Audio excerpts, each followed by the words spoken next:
Good afternoon. It's Tuesday the 8th of May. It's a warm, bright and sunny afternoon. I'm back in the Nook with a nice hot cup of tea. And I'm not going to do an unboxing as such. I'm just going to have a talk about this. So I'm going to slip it out of its package. This is purchased from my local game store.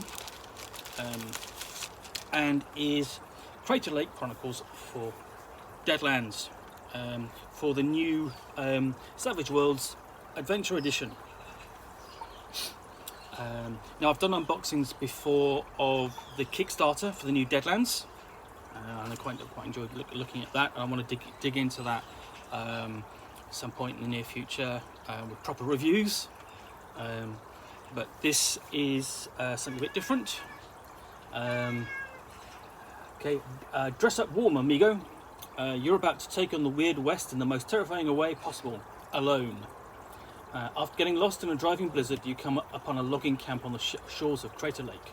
Your ticket home is hidden inside an island layer across the deepest waters in the west. Crossing the lake won't be easy. The volcano at the centre sleeps, but the hungry Leviathan rumoured to lie beneath does not. Crater Lake Chronicles is a three-part solo adventure pitting your hero against the most savage foes Deadlands the Weird West has to offer. This solo adventure is perfect for the heroes looking for trouble between group sessions, the rogue who wanders ever alone, or the greenhorn novice exploring the Weird West for the first time. Just grab a character, your rules, some dice, and you're ready to venture into the cold. So, it's a great cover. I really like that cover. Basically, it echoes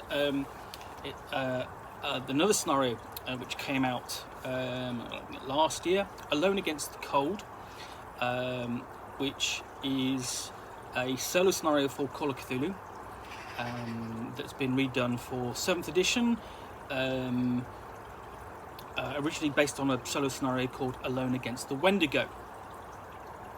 This, though, is for Savage Worlds and for Deadlands. Deadlands is the Weird West horror setting, which has been around since 96-97 and is essentially a post-Civil War horror game in which the south and north and south are still divided, and they are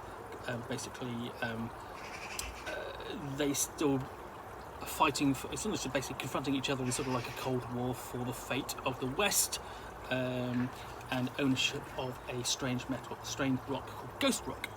So this is a solo adventure, and I always like a good solo adventure. And essentially what you're going to need for this is Savage Worlds rulebook, Deadlands Weird West rulebook, and dice to take some decks of playing cards, poker chips, and so on. Most gamers will have those to hand, and if you're a fan of Deadlands, of course you'll have those two books anyway.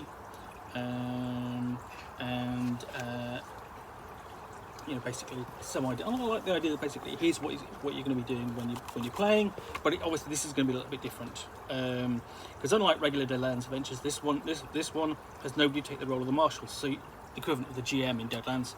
So you'll need to fill in the air. Most of the decisions the marshal typically makes are handled by the way the text is organised, but you still need to keep track of the marshal's bennies.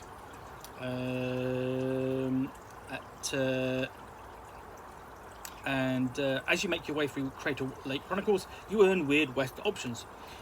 These are used to conditions for other parts of the story, so you will need to know which ones you've discovered. So essentially, throughout the story, you will be asking which Weird West options you've discovered. So essentially, there's some sections which are accessible only under certain conditions.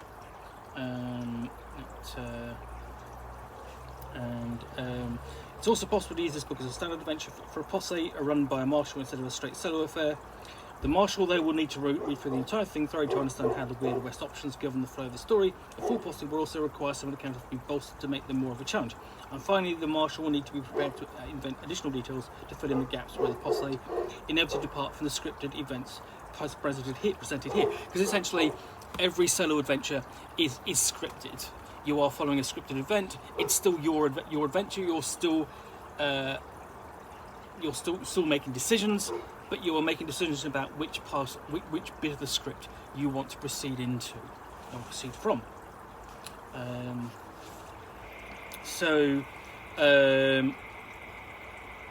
You've been following the plume of smoke for 3 days when you begin your ascent up Mount Mazama. Through no fault of your own, you've gotten yourself good and lost on the Oregon Trail headed for Portland.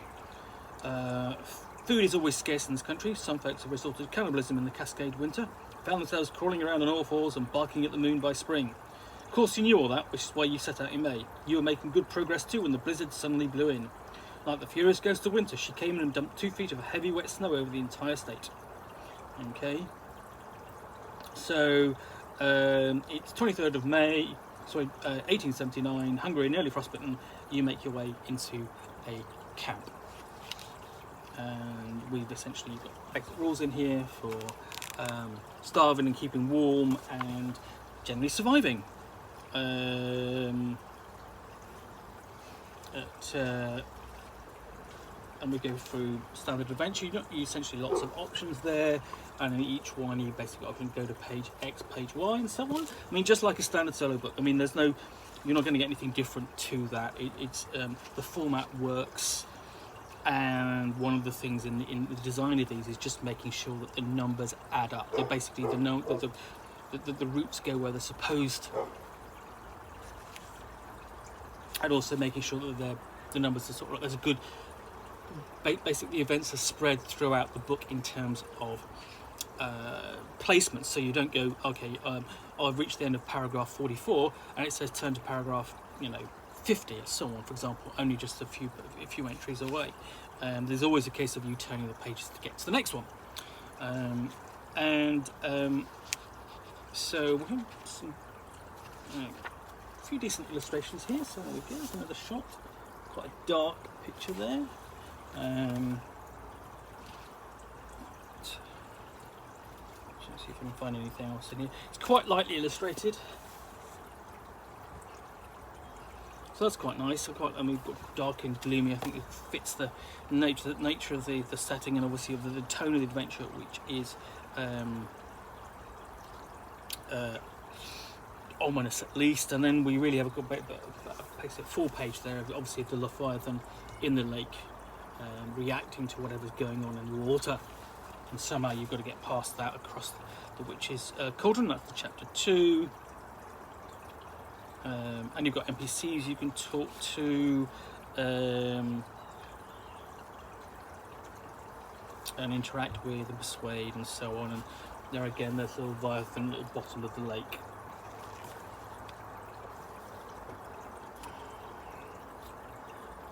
So yeah, this is obviously, you could run this as is, play it through straight as a player character, or you could just solo, or the master could adapt it. And I think the problem with adapting it is because of the information is so basically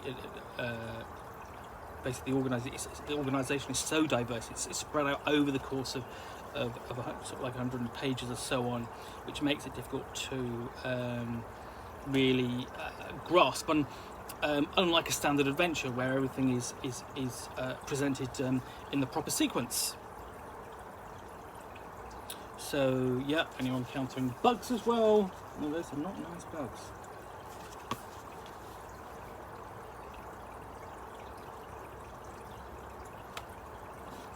And then we've got at the back we've got a character journal. So essentially, there's basically track it in the chapter by chapter. You're tracking the how much money you've got, what allies you make, your popularity rating in one area, and Marshall's bennies and the heroes' bennies as well. Bennies being essentially the hero point equivalent of hero points. And then we've got a character sheet at the back there. So yeah, and then at the very back you have a list of the options there, just numbered. That's it, nice and simple, and you tick them off as you go. So everything in there, you basically got everything in there to play. Of course, apart from the rule book and and setting book and so on.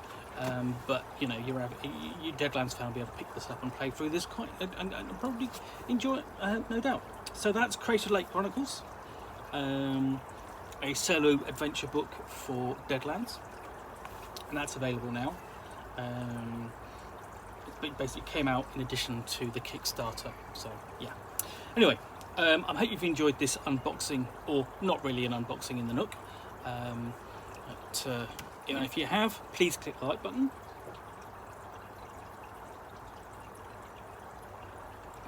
If you've got any feedback, please do add a comment or two below. I do take the time to read them and respond. And lastly, of course, if you want to be alerted to yet more unboxings in the Nook, please do subscribe. I would appreciate it. Lastly, thanks again for watching. I appreciate that even more, and I will be back again soon with another unboxing in the Nook. Bye for now.